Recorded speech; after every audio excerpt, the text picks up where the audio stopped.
Hello.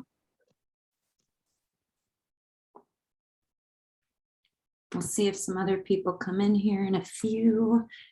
I'm going to give people about 10-ish minutes. Hi. Hi, sorry, I was Hey, it's okay. I don't know, where people are at, so I'm going to give a little time and let yeah, people come in and kind of chit chat. How's it going? I recognize you. I remember your face. yes. I've seen you Last year you before. listened to one of my songs. Yes, I remember. How are you? Yeah, good. How are you? I'm good. It's kind of okay. Here we got somebody else coming in.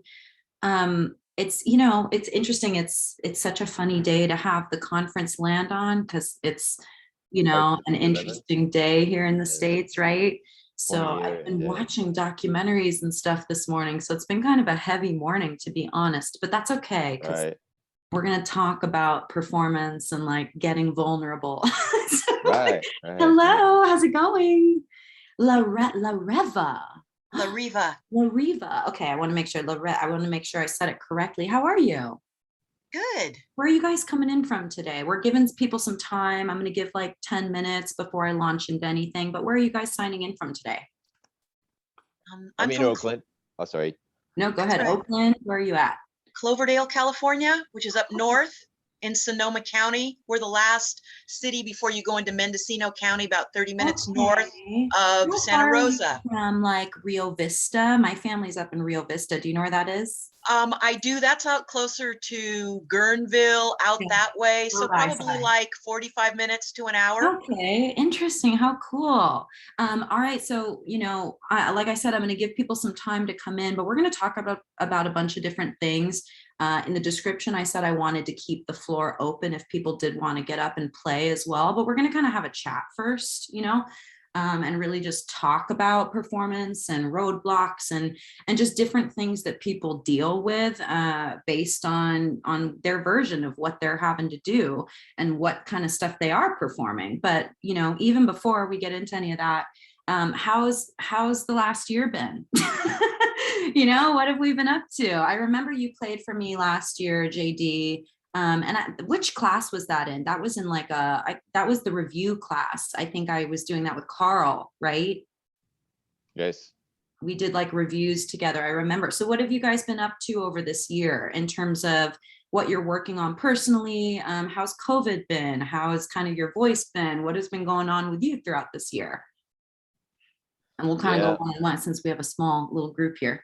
Um, well, there's been some ups and there's been some downs. Yes, I feel that. Uh, yeah, I guess right before COVID, I started working with a bass player, and then he was off in Florida, and then he came back in January. Hmm. So, and then in the meantime, I connected with a reggae drum player. Cool. You were So, playing reggae. I remember yeah. your song was so fun. He Oh, played a song thanks. last year and it was really fun. Um, that's really great. So you're still have been able to stay connected to doing some work and playing a bit and practicing. Oh, yeah. More than a bit. Yeah. I'm practicing a Great. That's lot. so great. And what do you do? What is your kind of experience in performance, La Reva? Like what if wait, did I say it wrong again? La La Riva. Riva. La Riva. I have to say I'm not a rev like in French, but I take that to be the yes, meaning. So it's La Riva. Riva. So what's kind of your experience since we just met just now? I'm going to give you guys all of my attention until other people come in. So what's kind of your experience? And so you signed into this class today. What are you kind of looking to work on for yourself, or what are you doing in performance in your life? Or maybe it's not a big part of your life, but you want it to be. What are you working on? So I've been a member of this organization for probably like 30 years Great. plus. And I come from a musical family. Mhm. I started playing guitar when I was 12. I was in an a cappella group with my dad and my sisters for like 20 years or Oh my so. gosh, I love that. I, I did a I lot had of a, acapella. and we did music from the 20s, 30s, and 40s. So old standards, because those were Oh, the songs that my dad remembered from his days in the Navy and everything. right. And then I went to school at UC Berkeley, got out, wanted to go to law school, started doing that, and I went, too boring. I come from a family of artists, so I dropped out and started a singing telegram business, and then got into real estate. And then about 20 years ago, I came to this event and I met a man, Russ Jennings, who was an event producer, and I asked him to be my mentor, and he said, yeah. Nice. So I started learning how to produce events, from very small events to very large events, ended up running shows at the Paramount Theater in Oakland, and then Cool. working for Art and Soul for 15, 16 years as a stage manager, production manager. And Wow. I got totally inspired when I went to Nashville and went to the groundbreaking ceremony for the Country Music Hall of Fame, Mm, and got a chance to speak to DeFord Bailey Jr., who was the son of the first Black member of the Grand Ole Opry. So wow. at that point, they were building this new museum. It was just like a dust pit with all the country music royalty driving up in limousines to Sure, consecrate the sure. ground and everything. And so after I met Mr. DeFord Bailey Jr., he came over and stood next to the Black Country Music Association that I had joined. And I said, Mr. Bailey, aren't you supposed to be standing over there or supposed to be over there in the VIP section? And he said, no, I'd rather be standing here next to you, because there were so Hmm. few Black people Yeah, there. right, And right. so it was kind of like the clouds parted, the trumpets blew. And I said, before I die, I want to make sure there are more people who look like me in the Right. Country Music Hall of Fame. Came I back, love started that. my production company. And for the last five years, I have not been doing much music, because I've been going to school in Right. filmmaking, journalism, and film studies, because I want to be able to do country music videos and also produce a syndicated country music show, which is kind of like Grand Ole Opry for people like me. How So awesome. I'm just now getting to the point where all of that's going to be done. I'm going to go out for a master's degree at USC in filmmaking and journalism, a Wow. 1-year program. So now I'm starting to make the pivot back to music, which was the reason that I started doing all of this. Yeah, I love that. It's like you're on a journey kind of. I think that our creative sort of journeys change a lot. And I certainly, when I was young, thought I was going to be doing certain things. And as you go through and honestly, like that's sort of the biggest thing that I try to. So I'm a voice teacher, just so you know a little bit about me. My Mhm. world is actually in kind of vocal coaching, vocal style. That is my specialty as a coach. Although I do train in vocal technique, my expertise is really in style, right? So like last year when we were doing song reviews, I like to listen to people play. I like to kind of see where they're coming from and see if I can help them figure out how to get a little bit more connected to what's really, really authentic about their voice, and owning those things and learning to sort of put that forward in the work, right? So, but with that being said, for this class, and the purposes of being here today, like I wanted to focus it, and I talked to Poppy about this, really on just the idea of performance, like wherever you are coming from.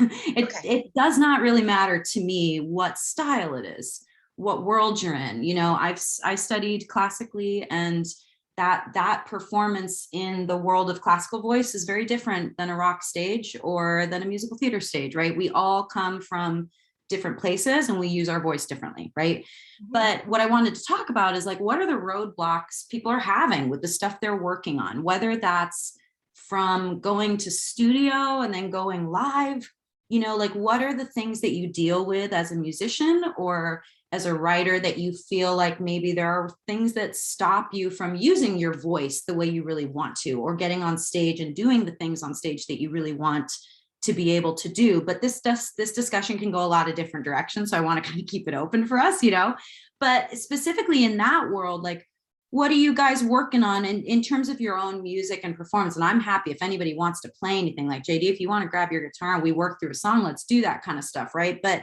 I wanted to talk to you about that kind of stuff. Like what are sort of some things in your own personal work that you're dealing with in terms of roadblocks? And I'll give you kind of an example. Like I have one student who has really like struggled to find freedom in her voice on stage. She's younger.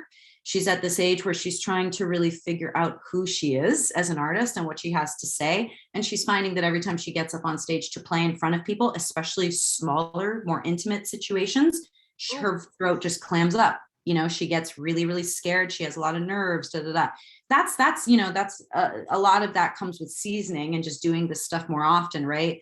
But I wanted to start like and ask that kind of stuff and just kind of start a discussion about that first. Like, terms of the stuff you're working on personally and where you're trying to go forward, what do you think sort of stops you from feeling either really comfortable or feeling like you're really in control of what you're doing on stage? And what performances are you getting to do right now? Are you guys getting to get up on stage and perform? Like the stuff you're working on, Lariva, are you going to make a record? Are you planning to sort of continue the songwriting process? Where are you at kind of in where you're exploring right now? Well, actually, I'll ask JD if he wants to go first, because I was the last person talking about my thing. Oh, So yeah, JD, yeah. JD, you go. you go. You go, JD. So have you been up on stage lately? Have you been kind of getting up? Are you recording right now? And kind of how have you been feeling about all the difference between those two things? And where are you at kind of in your process of creative work at this point? Yeah, so yeah, I've done, good number of performances in the last few months, some on the street, some jam sessions, and like jamming is a little bit like performing because you're with people you don't know, right? So Sure. and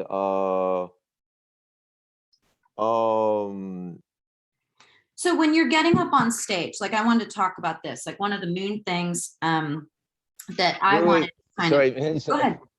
Yeah, I mean you asked like 5 questions already, and then I'm like Trying to answer. right.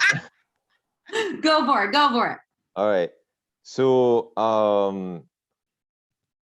yeah, I guess I'd say, I mean, generally confidence, right, is kind of like the biggie, I feel when it Yes. comes to performance. And yeah, I guess, yeah, I mean, for me, it comes in two forms. It's like, lack of confidence with respect to other musicians, Mm-hmm. and You mean how working with other musicians? exactly, and how they perceive, me as a musician, and knowing that, I'm kind of I came to this game very late in life, and all that. And then with the audience, I think, I'm learning to get used to the lack of feedback, right? Because now I've come to like realize that, okay, it's not just me, like anyone gets on stage, people are gonna pay attention for 30 seconds and then they're back, Mm-hmm. talking to their friends or whatever. 100%. Yeah. Right. So, I'm like, Yeah. at least I'm kind of like getting like at ease with the fact that it's not personal, but still, you're out there, you're giving your heart, and it's like, some people respond, but a lot of people don't, right? That And is 100% true. And I yeah. want to comment on something. In my years of touring, one of the biggest things that I learned was this lesson that you are talking about right now, and how, and I want to say something. This was a really interesting experience, but one of the musicians that I toured with, the band that I worked with was 6 a.m., but the guy that played guitar for us had been the cover guitarist for Guns N' Roses for many years after Slash left. So when Slash left Guns N' Roses, he took over that role. And let me tell you, they didn't want to see him. They wanted to see Slash, right?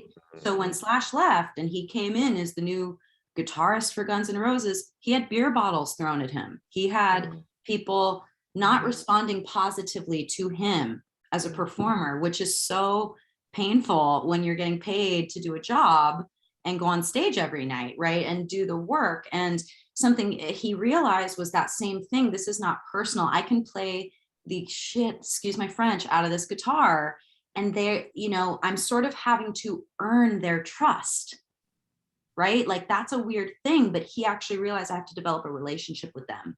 They already had a relationship with this other person. So that's part of that experience, right? But as for example, as a random member of a band that's going out on stage anywhere, say you went on tour someday, JD, and you got to open, say you were the first opening spot in 3 or 4 opening spots for some major band, right?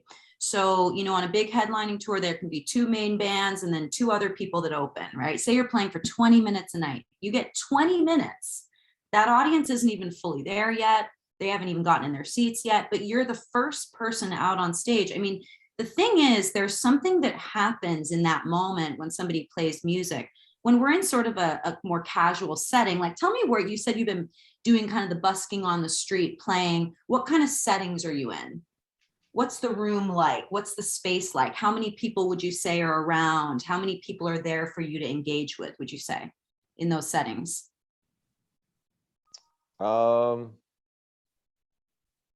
Yeah, really very, I mean, yeah, I've only done small venues or yeah, street, street curb Like a where, bar or yeah, something like yeah. that. Yeah. So sometimes, I mean, I've seen up to maybe 20, 30 people, Mhm. yeah. And the thing is, what I was going to say about that is that in that experience, and what I kind of mean, that idea of earning people, is that a lot of people, sure, they don't know who you are, and I'm talking about the audience specifically, right? So there was this thing of going on stage, and I will tell you, as a young woman, as a female, sort of what you were saying, Lariva, about like going into the country world, right? I was a young woman heading into the heavy rock world. Like there were no women around me. It was a bunch of dudes everywhere. And so I felt a weird responsibility to go on stage and sort of not like earn them, but teach them that I belonged on that stage. Does that make sense? Like there was sort of this feeling of kind of knowing that there is a responsibility to connect with people, right? However, you can't force anyone to connect with you. You can only give them sort of a vulnerable and open energy, right? So being on stage, I wanted to kind of talk about vulnerability a little bit. One of the biggest things we can do in work for performance is just in preparation, right? And so I wanted to ask about sort of preparation as well and talk about it, because I think that we do a couple different things when we go play, right? Say you're jamming with a band, like you were talking about, getting together with other musicians. And I want to comment on the other thing you said, JD, about confidence with other musicians. The only thing you bring into the room is you. You know what I mean? Like there's such a truth to that. It seems like such a simple thing to say, but your voice, your style, your look, all these different things are so unique to you. They are so unique to you. And we all sort of get into this sort of headspace of judgment, or of kind of what I call the like over listening, the little devil on your shoulder voice, right? But it's that over listening voice. I had so many moments like that. Again, as a woman stepping into a job with a bunch of older guys and people, and feeling like there was a little bit of an energy of like, you need to like figure out how to do this job, and I remember thinking, that's just up to me though, to go on stage every day and figure out what this requires of me, right? So that's one thing I do want to say, when you work with certain musicians, not everything is going to be the same all the time. You have to do different preparation with different people, with different groups, with different performances and shows, or, and what I mean by that too is sort of the venue, catering to the venue, understanding the space that you're in, understanding the room that you're in, and understanding the people that are in it with you. It's kind of an interesting thing to say that, but it's one thing to be like, I went to the Troubadour. If you guys have never been to Los Angeles, there's a little club on Santa Monica Boulevard called the Troubadour. And I saw a musician named Emily King. Does anybody know who she is? She's really cool. If you want to look her up, she has sort of she has a very like, yeah, did you hear, like almost like a Princey kind of voice. It's really cool. Plays jazz guitar. She's a great musician. But she had this room in the pot her hand. Like the vibe in the room was so cool because everyone's there to see her. There was no opening act, right? It's a small club. It's very intimate. It was just her and one guitarist. She was connected to this audience in such a deep way because she talked to them. She really understood how to make jokes with them. She understood exactly what her room is like. But I want to say something that she said that was really interesting to me about being on stage. Is it so different, right? That like, this is someone who has a fan base, right? Exactly. She has a very intimate little fan base. But I want to say something interesting that she said to us that night. She said, somebody else said, I just saw you in, wherever, San Francisco. And she said, oh shit, so you've heard all these jokes before? And everybody started cracking up. Okay. Now I want to say something about that.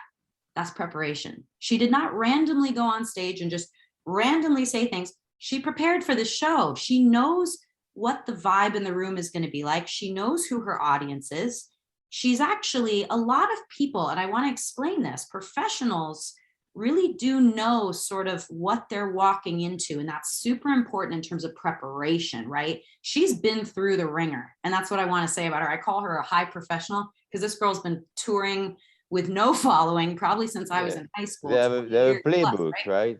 She has, say that again. They have a playbook. Yeah, she's got her playbook, exactly. Right, But the only thing that's come from, and sort of what I wanted to comment on, was the seasoning, right? She's done that for so many years. So there's a lot that we learn on stage.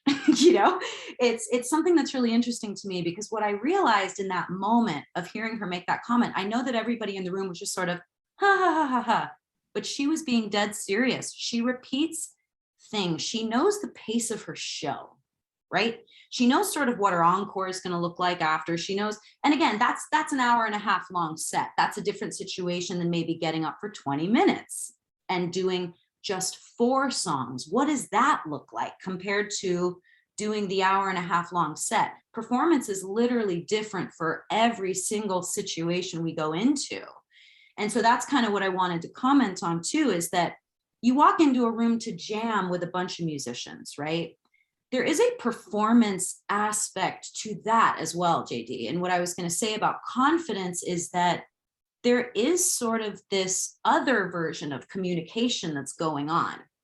And what I would encourage you to do, based off of what you were sort of saying, feeling like, do they feel like I'm good enough? Or how did you word it? You said you sort of have a fear of wondering if you fit in with them, or if they look at you as the same level. So I think that, it's that really becomes, and I know this is. To be clear, it's like beyond judgment. It's like, well, if I'm ruining this experience for everyone, right, that would be kind of dreadful. Sure. What I was going to say to you in regards to that is that people that, and I know this is going to sound a little cheese, but people that are in this industry, artists, for the most part, especially people that you're going to experiment with, there are going to be certain times where I would say that jams more and it doesn't. I think as songwriters, if any of you have written with other people, you might have a writing session that really feels like it's vibing, and sometimes that's not quite the case, and that's okay. So I would say that kind of knowing energies, sometimes that just doesn't feel as organic. But in terms of you, just as an artist yourself, as a musician yourself, I do think that there's something to be said about sort of the attitude around it, and looking at things a certain way. And there's that idea of people that say, who cares what other people think? But there's a truth to that with this, right? But it more comes from the idea of, it's not about like, who cares? It's more about, I know what I bring, right? And it's not a comparison. It's more just knowing yourself, knowing what you're going to bring into the room, and not letting that judgment of fear kind of prevent you from working, because ultimately you bring something else. And here's what I mean by that too. A lot of people worry, and I'm talking from singing perspective, about their voice.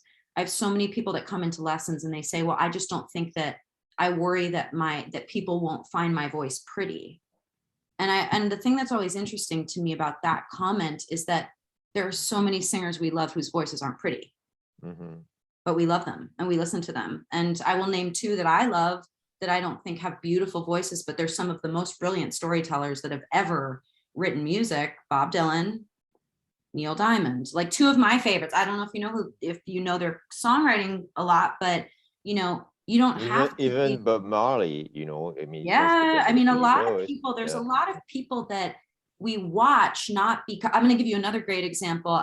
This was my absolute, I saw a lot of people when I was on tour. I got to see some incredible musicians play. I got to see Adam Lambert with Queen. I saw a lot of cool musicians play, but the most impressive performance I ever saw on tour was a band called Rammstein, our German band.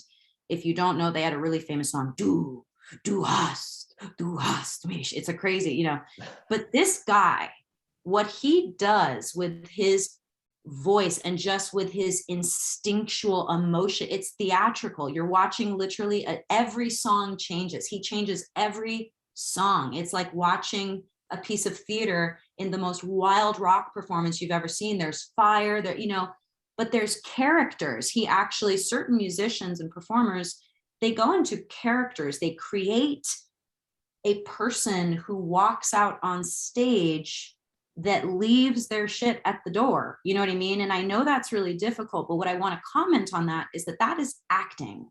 There's a level of this that is connected to an understanding of honing your emotions, right? And that is sort of actually at the root of that confidence thing. And I want to give you a story that is sort of a very early example of this in my own career. But when I was 19, I did a workshop with a teacher here in LA named Bob Garrett. He's a vocal director for so many people. Like if you've ever, has anybody seen American Horror Story? Do you guys know that TV show? I've heard about it, but I'm not a It's big a little TV. dark. Yeah, it's a little dark and stuff, but a lot of people sing on it randomly, and he vocal directs like Jessica Lange and all these actors. He's worked with like every actor that like is like a Hugh Jackman, all these types of dudes, right? So he helps people kind of find confidence in their voice. And I did this workshop with him, and he put me up first. I was 19, I was a kid. I was the first one to go out. There was all these agents there with our headshots judging us and da-da-da, you know. And I told him I was scared. I said, I'm scared to go out there. I'm scared to be first. And he said, I want you to do something for me. And I said, okay. And he said, before you go on, I thought he was joking. He said, before you go on, I want you to look in the mirror and I want you to say, I am the best performer that has ever walked out on a stage. And I want you to say it 10 times. And I literally thought he was kidding. I was like, this is ridiculous. Unfortunately, that stuff actually does make a massive difference. It is literally you understanding that you control the way you present your energy, but there's things you have to sort of learn about your patterns in order to do that. Does it make sense at all what I'm saying? We have patterns. We each have patterns. It can be literally the second before you go on stage, conversations that start happening in your head. It can be things that while you're plugging in your guitar and you're getting ready to go. I used to have my heart would start pounding. I know that seems so silly, but my heart physically would start pounding like I was nervous. And if I had to do a recital, whatever, it was learning breathing techniques. It was learning to talk to myself a different way. And it was those little lessons, those tiny little moments of teachers saying, you know, you need to learn to think differently. You need to learn. Oop, hello, Ned is coming. Let me let Ned in real quick. Ned. And guys, you can come and go also if there's other workshops you ever want to go to, because I'll probably repeat some of this stuff, obviously. Hi, Ned. Ned is here. But yeah, I think that a lot of this comes down to, I'm going to give Ned a chance to come in, but comes down, JD, to self-talk. And I know that's really interesting, but it's kind of simple to say, but so much of performance, and this is what I work on in private lessons with students, is focusing energy. So that comes for anything. That comes for going on stage for a Broadway show every night. That comes for being on tour and having 5 or 6 gigs a week where you're on a tour with a bunch of other people. What if you're fighting with a bandmate? What if, you know, I had a time on tour where my lead singer got in a massive fight with his girlfriend right before a massive show we had, and his energy was completely thrown off, right? That seems like such a little thing, but that is the stuff that really messes with us. And the other thing about performance related to that confidence part, is the physical part, which is that you have to sort of get so fine-tuned in your body and understanding what your body needs. If you guys, are you both aware of the musical Hamilton? I have a buddy, an old friend of mine from LA, Leslie Odom Jr., that was one of the leads in Hamilton, really, really fantastic singer. And I remember seeing him in the show, and he was doing that show 8 times a week. And he was about to win a Tony Award. You know, it was a big deal. And it was like, how are you doing? And he said, well, I'm in physical therapy 3 times a week. I mean, your body, you know, to be a performer, to get up on stage, to use your voice, to use your physical energy. And that's the thing I really want anybody in here to understand, is that anything you're doing on stage, whether it is working with other people and jamming, or getting up alone with a guitar, or getting up with a band, all of these things sort of require us to sort of understand how to hone our energy and focus, whether it's using our voice a certain way. And what I mean by that is like say, JD, you're going to go up and sing a certain set. And like, if you were to go out and do a street performance, how long will you play for generally that day? A couple of hours, maybe. And that's a long time, like a couple Right. hours to do a long set. It's like, I have two what do you sets. need to do Yeah. right before? What do you need to do that day? Say you're like going to play at 10 o'clock and you're going to be outside, you're going to be doing this, you're going to be doing that.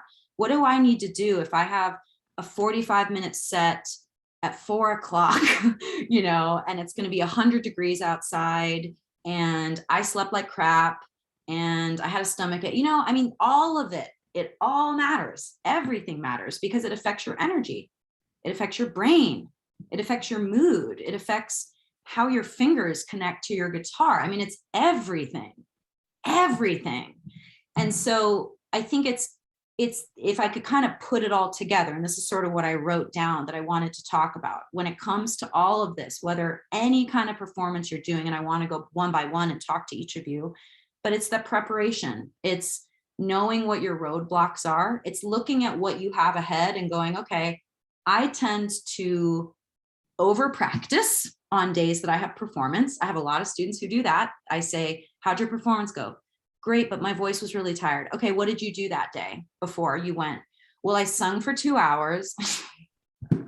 Before your big performance, you practiced for 2 hours. You blew all your energy in that. And then you went to go, does it make sense? Like, they don't even know that they're actually affecting what they're going to do later. And so that's something that's really big. It's sort of understanding how to prepare in a way that we're actually doing ourselves a service.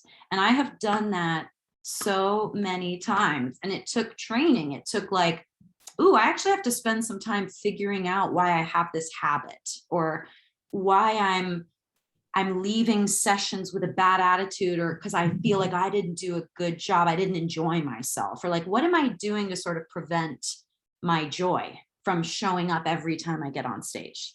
And that's what I think is really important, is that, you know, for a lot of performers, and this actually goes for a lot of professional performers, there's certain things about the process that are tough. You know, one of the guys I toured with for many years, in a band called Papa Roach. Does anybody know the band Papa Roach? They had a big song, "Cut my life into pieces. This is my last resort." Does anybody know that song? Look it up. It's a very famous 90s rock song, right? And this guy is on a 10 at all time. Jacoby's energy is always at a 10. And what I mean is that when they're not on stage, Jacoby's backstage with his bandmates, throwing a football and jumping and having fun. And he has sons, and his energy is always at a 10. Unfortunately, Jacoby, after our last tour, which was in 2016, I think 2017, he ended up having to get vocal surgery. He doesn't quite know sometimes how to balance that energy and figure out how to hone it on stage. Not in a bad way. He just blew out his chords because he just sort of overused it. You know what I mean? And as a vocal coach, I want to say, like, for the singers in the room, that's preventable. You don't need to be killing yourself and blowing out your voice and then dealing with that level of stress, you know? So there's this other aspect of it, which is that our physical bodies actually have to do work, and we have to sort of know what we can take and know what is too much, and know how to really work our sets and our songs in a way that benefits everything that our voice and our being has to bring to that, you know? So for the confidence part of it, it sounds so just kind of simple and easy to say, but that is so huge, JD, just knowing what you bring to the table, knowing, not questioning, but knowing. Like, actually, I mean, if it literally comes down to, and I do this kind of stuff with my work a lot, like, where do I want to work on my skills? Where have I sort of let things go this year? For me, I'm going to be honest with you, that was just singing and singing as much as I normally would, playing guitar, you know, those are skills. They have to stay sort of honed in. And then, you know, what you bring into the room and bring into the table. And it's really, really tough sometimes when there's always going to be intimidating moments. But I would say that in my experience, every person that I've ever worked with that was in the room to put something together, generally people are coming in with great attitudes and wanting. And if you don't, that's the other thing I'll say. this is also like, I'm going to swear and I'm just going to prerequisite that, but join the no assholes club, work with the non-assholes, don't work with people that don't bring you joy. And that is 100% valid. I've certainly worked with people in this industry that I realize that's not the kind of energy I want. That's not the kind of room I want to be in. That's not the energy I want to work with. And that's also true to having good performance and feeling really good about what you do. Right. And those are the people that you work with 100%. I will say that I had some really tough experiences on tour, and it was 100% based on people that I had to work with on a team that made the team difficult or made the team really joyful. So that's huge. And sometimes those are the people you work with. I think of times that I've been in a cast of 40 people, and sometimes, that's energy. You are on stage as a unit, right? So performance is also based on a cohesive energy in the room. And I think it's understanding who you're working with and what you want to contribute to that space together. But anyway, I want to stop talking and talk about all of you individually. Does this kind of make sense, what I'm saying? Does everybody kind of understand where I'm coming from here? Yeah. So hi, Ned. Hello. How Good, are you? good. Have we met before, Ned? Pardon? I don't think we've met before. I recognize your face from the conferences, though, I believe. Right, and I recognize your name and your face from the conferences, but Okay, we've so I never have directly interacted. Yes. Okay, great. I've seen you before. We're just kind Been of hanging having. around for a while. Yes, I think I've been involved in the conference for at least like 10 years, but over like not, coming and going over the years, but I definitely recognize you. We have a small group. We're just kind of chatting. I'm giving some thoughts on just preparation and performance and things, but every one of us kind of is working on different things. So I've been asking, what are you working on? Are you getting out and performing? Are you kind of having stuff that, and even also just to say this, working at home, performance is absolutely something that we can hone these skills by ourselves alone in the studio by plugging in a microphone, kind of figuring out our space. And I want to talk about that too, like in terms of, so Lariva, I wanted to go back to you for a second. Are you out performing and playing shows? What are you working on with the song and the country work right now? So, based on everything that you've just said, I'm at the point where I should be exactly where I am right now talking with you, because I am thinking about going back out. I haven't written, I haven't performed, I haven't sung for a good long time. Mm-hmm. The only time that I've really done that pretty consistently was like 5 to 10 years ago. Mm-hmm. And then when I was doing it before, I was doing it with my family. So being on stage in an a cappella group where you've got 3 other people standing next to you, you're doing 4-part harmony, your parts because you've been doing it for 20 years. That's totally different than getting on stage. Well, and especially if you're singing standards that everybody loves, it's totally different getting on stage, singing a song that you have written, which you're not quite sure how people are going to respond to. Now, in the past, when I'm singing with my family, we've done a cappella competitions. We have sung to like 3 to 5 to 10,000 people, and you can hear a pin drop. So that's totally different than getting up with your guitar and you can't play what you hear in your mind. I like full orchestration. I like hearing 3 or 4 other voices singing with mine. So I'm having to make that transition from one type of performing to another. And it's figuring out. So are you planning, can I ask, to go on stage alone? Are you planning to do a band? Are you planning it when you do kind of jump back into performance?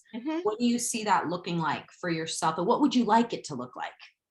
I would like it to look like when I went to Nashville and I was in a showcase where my songs were taken and they had done total arrangements, and I just had to come in and practice with a Nashville studio band, which was amazing, and then stand in front of them and sing my song. That was the easiest thing that I could have ever done because they were playing this amazing music bed that I just had to sing in front of. And that was You really like, a live band. You don't really yeah. want to So go I'm up on thinking stage a and- live band of the type of music that I love with the instrumentation that I love will make everything harder. But then there's also the part about when you write songs that come from the innermost part of you, that for me, that's difficult just to get up and sing, because people are listening to every word up until they're not listening anymore. And they're listening for about the first 10 to 20 seconds or minute, and then they go back to drinking their drink or doing whatever they're doing. So And the I'm- one thing I want to comment on that, because that's so true, but the one thing I do want to say to all of you is that you do have the power to switch that energy sometimes, you know, right, and right. and I want to say that that is a very powerful thing. And there were a couple times that, yeah, you know, we walked out on stage sometimes, and I'll give you a great example. We played one show at a big festival called Sweden Rock Festival, okay? And we were about at 6 o'clock or something like that, but it was not the headline. The headlines were like at 9 o'clock. We were about 5 or 6. It was sun going down, but these people were not leaving because they were staying for their headlining band, okay? They did not want to give up their spots, but they were not there to see us. So when we walked out on stage, probably 70,000 people. Like, it was huge. And I remember, like you said, crickets. This is a heavy rock band, and no one moved. They were like kind of sitting there. And I will say the most magical thing was walking off that stage after 45 minutes to everyone, hands up, screaming. People were crying. Like, we won them. We got them in our palm. We did it. We had that whole group of people. And that is something that can happen. And it is about the energy, but it's about also, I do think it is about that connection, that vulnerability, and getting as vulnerable as you can and honest as you can with people. But that isn't always what you think it is. You know, I think that sometimes, and what I want to comment on is that can translate to sort of working too hard, begging for that attention, like, and not being real to what you're actually trying to say. Does it make sense? You can, you know, I've felt that in the audience before, seeing stand-up. Have you guys ever gone to a stand-up comedy show? I don't know if you've ever experienced this, but I've gone to open mics before where, like, a friend of mine was getting up to do comedy, and the comedian on stage will literally say, "Oh, well, this is a tough room." Like, they're actually commenting on the fact that people in the audience aren't laughing, and you can tell they're uncomfortable. That's sort of like, we don't want to create a combative thing where we're frustrated with our audience for not listening. It's not really about that, but it's sort of, if there's one person that is engaged with you, engage with them. You know, it's that thing of really, like, just getting as truthful to whoever is listening. And if people are enjoying themselves, people do enjoy music in the background, but different rooms are going to be different.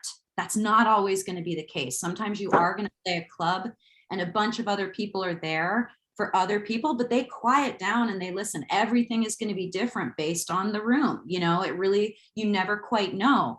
What I want to say to you, Lariva, about the band thing is you should absolutely seek that out. If that is what feels good. And I want to say that about the singer that I worked with on tour, James. He was actually did he did a big interview last year for West Coast Songwriters. So if you guys were able to see, last year I did an interview with him kind of about his career.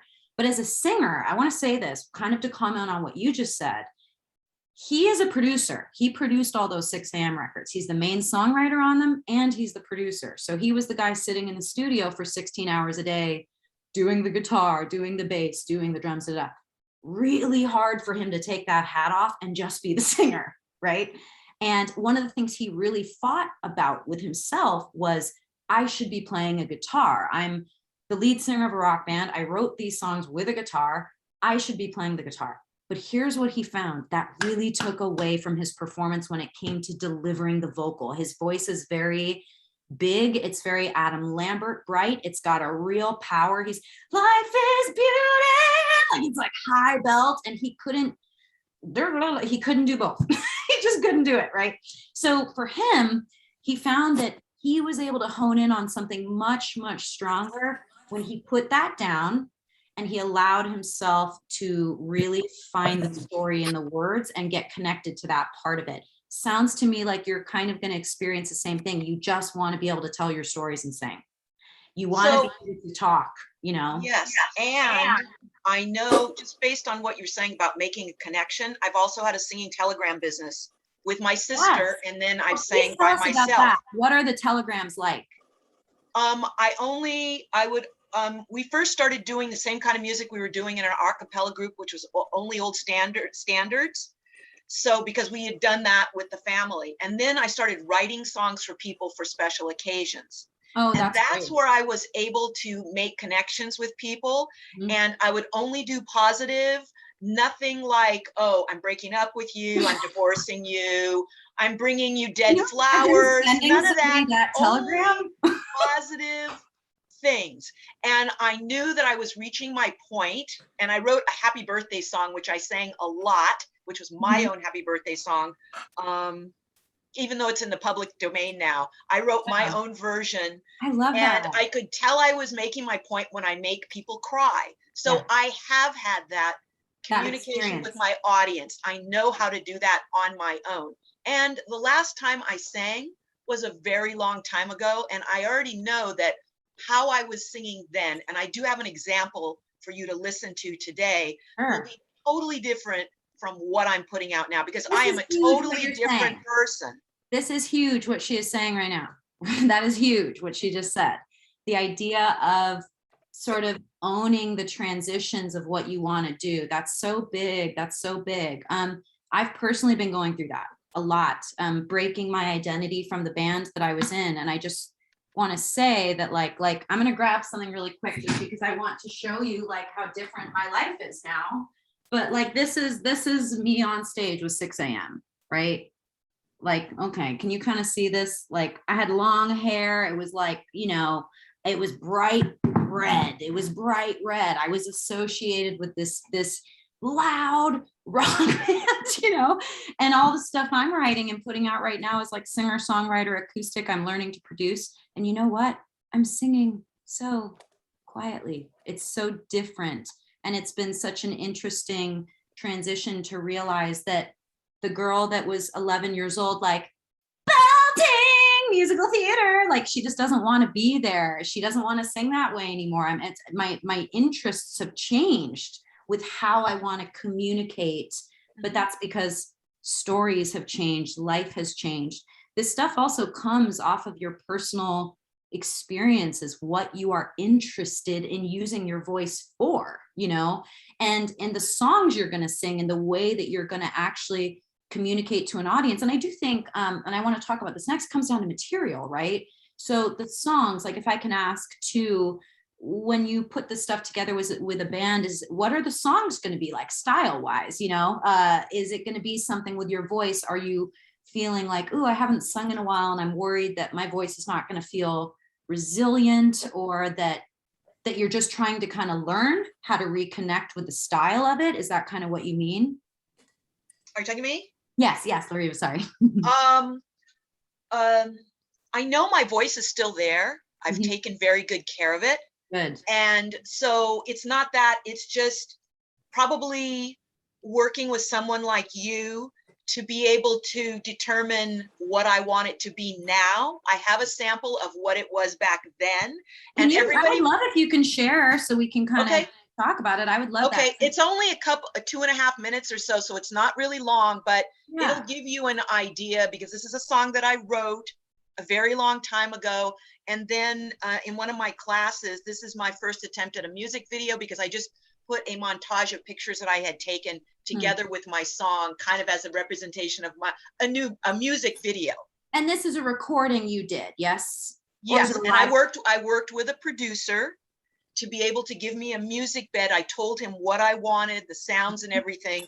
He provided the music bed. I went in, recorded it. And then like 10 years later, I put it together with the montage of pictures that you're about to see. Nice. Yeah, and so Dave, I see Dave, you joined, and Ned, I said the floor is open if somebody wants to actually perform or share a song, but we can also do this way, which is kind of just talking about like what Lariva is going to do, playing a performance, a recording, and talking about what she's trying to work on. So yeah, share with us. I would love to hear it. And Can I interrupt just for a second? yes, please. Many apologies, Lariva, I don't mean to interrupt.